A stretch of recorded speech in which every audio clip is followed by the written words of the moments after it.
मोक्ष मोक्ष प्रदान करने वाली है और बिना किसी कर्म के, बिना कर्म के। और वो ये कह रहा है कि ये आप लोग मतलब वेदांती जो है, अद्वैती जो है, वो उसको मानते हैं। ये उसको मानते, क्या मानते हैं कि विद्या स्वतंत्रता ध्रुव कार्यकारिणी, ध्रुव कार्यकारिणी।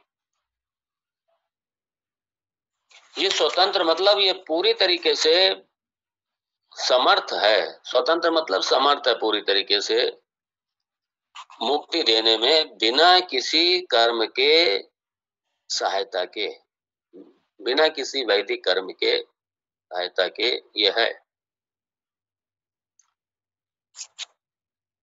न किंचन मनसा अपि अपेक्षते। तो ये जो ज्ञानम है, जो विद्या है, ये ठीक है, सिंगल हैंडेडली, स्वतंत्र रूप से ये मोक्ष फलम ये दे सकती है, बिना किसी सहायता के, बिना बिना किसी कर्म के। ये सिद्धांत कहता है ये कि ज्ञानात एव तो कैवल्यम, क्योंकि अज्ञान की निवृत्ति जो है वो ज्ञान से होगी, इसके अलावा कोई साधन नहीं चाहिए। हाँ, ज्ञान प्राप्ति के लिए, योग्यता प्राप्ति करने के लिए दूसरे सहायक साधन चाहिए। इसलिए वेदांत में क्रम समुच्चय तो मानते हैं, क्रम मतलब पहले और बाद में, लेकिन साथ साथ ये सम समुच्चय नहीं है, सम समुच्चय नहीं। पूर्व जो वेद पूर्व भागी हैं, ये जो कर्म कांडी हैं, ये समुच्चय लेके चलते हैं। और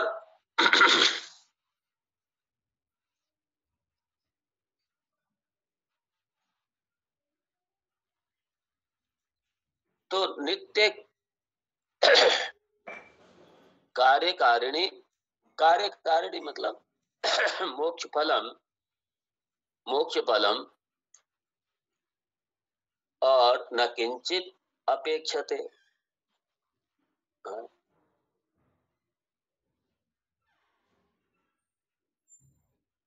मतलब कोई इसको दूसरा सपोर्ट, कोई दूसरा सहायक, इसको कोई कोई चाहिए ही नहीं है ज्ञान को। तो इसलिए ज्ञान को कोई भी सहायक नहीं चाहिए। अज्ञान की निवृत्ति में ज्ञान ही सिर्फ उपयोगी है, और वहां पे ज्ञान के अतिरिक्त ज्ञान को कोई दूसरा साधन नहीं चाहिए। ये वेदांत की ही बात कर रहा है। ये वो कह रहा है कि आप लोग मानते हैं, ये वेदांती ये मानते हैं, ये अद्वैती ये सब मानते हैं, मानते क्या सही है भाई।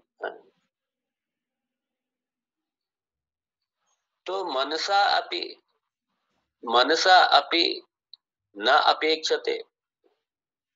इमेजिनेशन में भी, कल्पना में भी, सोच में भी ज्ञान के अतिरिक्त दूसरा साधन नहीं है। सोच में भी नहीं है, कल्पना में भी नहीं है, मनसा अपि मन में भी नहीं है ये कि ज्ञान के अतिरिक्त कोई दूसरा साधन है। ये वेदांतियों के, अद्वैतवादियों के ये मन में भी नहीं है कोई।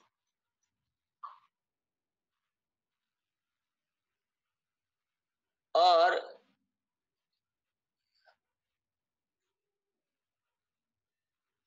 अब सवाल यह है, अब वो ये कह रहा है, अगले श्लोक में कहेगा, ये आप लोग जो, उसने वेदांत का, अद्वैत का पक्ष रखा दूसरी लाइन में, अब उसके बाद में जो वेदांत का ये पक्ष है, उसको वो 13वें श्लोक में उसको रिफ्यूट करेगा, उसका खंडन करेगा इसका, कि आप लोग का मत है, लेकिन मैं बताता हूं कि आप लोग, ये आप लोग का मत कैसे गलत है, आपके मत में क्या फॉल्ट है, आपके मत में क्या गलती है। आप लोग खुद वेद का उल्लंघन करते हैं। ये कौन कह रहा है? ये पूर्व पक्ष कह रहा है, ये शंका कह रही है, ये दूसरे जो जो दूसरे फिलॉसफर हैं, जो वेद पूर्व भागी हैं, जो कर्मकांडी हैं, जो कर्म और उपासना को मात्र लेकर के चलने वाले, जो इस तरीके के हैं, जो खाली वो जो ये समझते कि कर्म और उपासना से मुक्ति हो जाएगी, या फिर कर्म उपासना, ज्ञान के साथ में कर्म उपासना भी साथ ही में चाहिए है, और ये मतलब बिना कर्म और उपासना के मुक्ति नहीं है, कर्म उपासना भी चाहिए। इसलिए वो कह रहा है कि कैसे कर्म उपासना चाहिए। वो कहता है मैं आपको दिखाता हूं वेद में ही, जिस वेद को आप प्रमाण मानते हैं उसी वेद के मैं आपको प्रमाण सहित मैं आपसे चर्चा करूंगा, प्रमाण सहित मैं चर्चा करूंगा। इसलिए 13वें श्लोक में जो पूर्व पक्षी है वो वेद के उन श्लोकों का उद्धृत करता है, इसीलिए कचरा अध कचरा ज्ञान, अध कचरा ज्ञान। जब तक पूरी तरीके स्पष्टता ना हो जाए तब तक वेदांत का श्रवण करना चाहिए, ये भाव है, वरना क्या अध कचरा ज्ञान हो जाएगा। बहुत से लोग इधर उधर पढ़ लेते हैं, मतलब ढंग से उन्होंने सिस्टमेटिक तरीके से कोई श्रवण नहीं किया, विद्या प्राप्त नहीं की, कोई इधर उधर से पढ़ पढ़ा लिया, और पढ़ पढ़ा करके फिर उसके बाद में वो किसी संत के पास जाते हैं तो विद्या मांगने नहीं जाते, वो अपना ज्ञान प्रदर्शित करने जाते हैं, और वे समझ ये दिखाने जाते हैं कि मतलब मुझे भी आता है, मैंने भी इन शास्त्रों का अध्ययन किया हुआ है। ये अधकचरा ज्ञान है ये सारा। पूरा ढंग से अच्छा वेदांत पूरे ढंग से श्रवण नहीं किया कभी, और उसके बाद अधकचरा ज्ञान लेकर के घूमेंगे फिर वो बैठकर। तो ये भी, ये जो यहाँ पूर्व पक्ष है, जो ये शंका लेकर के चल रहे हैं, ये अधकचरा ज्ञान है। और चूंकि ये इसमें भले ही लिखा नहीं है श्री लक्ष्मण उवाचा, लेकिन श्री लक्ष्मण के द्वारा ही या शिष्य के द्वारा ही या लक्ष्मण जी ने कृपा करके हम सब पर भगवान से इन शंकाओं की निवृत्ति कराने के लिए ही इस तरीके की शंकाओं को सामने रखा है लक्ष्मण ने। 13वां श्लोक देखिए, श्री लक्ष्मण उवाचा, शिष्य उवाचा मतलब न सत्य कार्योपि यद्वदध्वरः प्रकांक्षते अन्यानपि कारकाधिकान् तदैव विद्या विदितः प्रकाशितैः विशिष्यते कर्मभिरेव मुक्तये। अब यहाँ पे वो कहेगा, यहाँ पे सामने रखेगा। अब वो ये शिष्य कह रहा है कि गुरुदेव भगवान लक्ष्मण जी, चूंकि लक्ष्मण राम जी का संवाद है तो अपन कह सकते हैं लक्ष्मण जी कह रहे हैं, कह रहे हैं कि जो वेद पूर्व भाग है, जो कर्म कांड है, उसमें बहुत से कर्मों का, बहुत से कर्म, कर्म मतलब वैदिक कर्म अनुष्ठान, बहुत से अनुष्ठानों का, वैदिक अनुष्ठानों का उल्लेख है।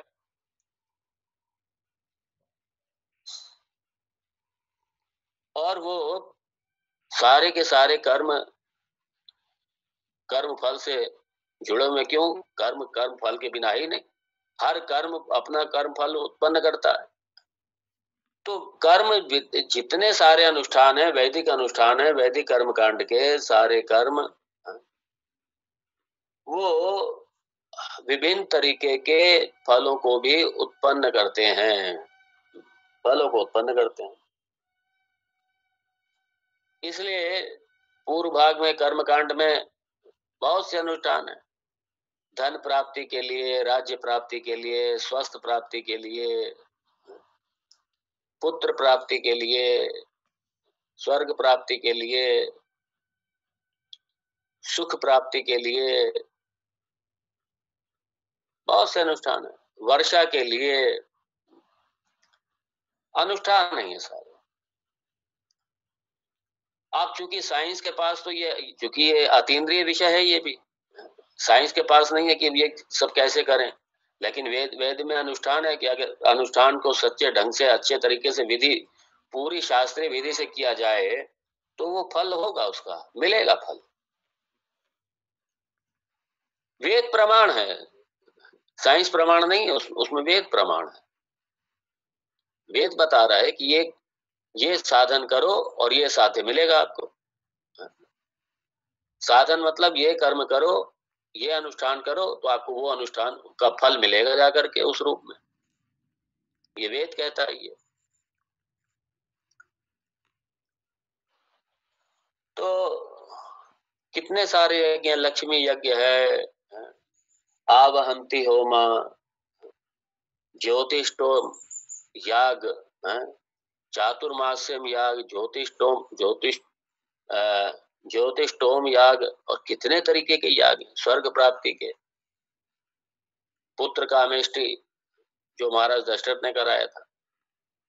और ये जितने यज्ञ हैं ये अधिकारी के द्वारा ही संपन्न होंगे। हर यज्ञ पे सबका अधिकार नहीं होता है। पुत्र कामेष्टि है तो वो राजा ही करेगा, राजा के लिए, क्षत्रिय के लिए है वो करेगा, वो उसे ब्राह्मण नहीं कर सकता। राज्य प्राप्ति के लिए तो चातुर्मास्य है, ज्योतिष्टोम है, ये ब्राह्मण के लिए है। जो अग्निहोत्र आदि, जो नियमित अग्निहोत्र करने वाले उन ब्राह्मणों के लिए है।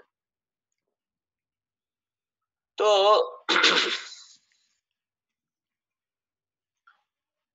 अब यहाँ पे उससे एक मिस्टेक हो रही है, क्योंकि जो द्वैतवादी हैं और जो कर्मकांडी हैं वो स्वर्ग को ही मुक्ति मानते हैं। उनके यहाँ स्वर्ग ही मोक्ष है।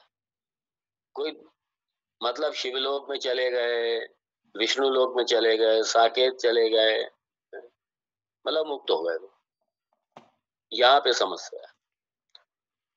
और चूंकि वहां पे वास बहुत लंबे समय तक है, पृथ्वी से तुलना करें तो यहाँ से लाखों गुना अधिक है वास, वहां पे लाखों गुना अधिक। तो वहां लाखों साल रहने का मतलब ये नहीं है कि वो नित्य हो गया। भले यहाँ 100 साल का जीवन है, ठीक है, वहां लाखों साल का जीवन हो गया, तो इसका मतलब थोड़ी कि मुक्त हो गया, नहीं, वापिस आएंगे। वो मुक्ति नहीं है, वो किसी लोक में चले जाना ये मुक्ति नहीं है। ये वेदांत की मुक्ति तो ये है, वेदांत तो कहता है कि आप तो मुक्त हैं ही। क्यों? आप ब्रह्म हैं, आप ब्रह्म हैं, आप सच्चिदानंद हैं। ये नहीं कि आप सच्चिदानंद हो जाएंगे, हो नहीं जाएंगे, आप हैं सच्चिदानंद, आप ब्रह्म हैं। लेकिन आपको इसका पता नहीं है, ये अज्ञान सबसे बड़ी बाधा है। इसलिए अज्ञान की निवृत्ति हो जाएगी, उसके बाद कोई आपको जाना थोड़ी है, गति थोड़ी है उसके बाद में कोई।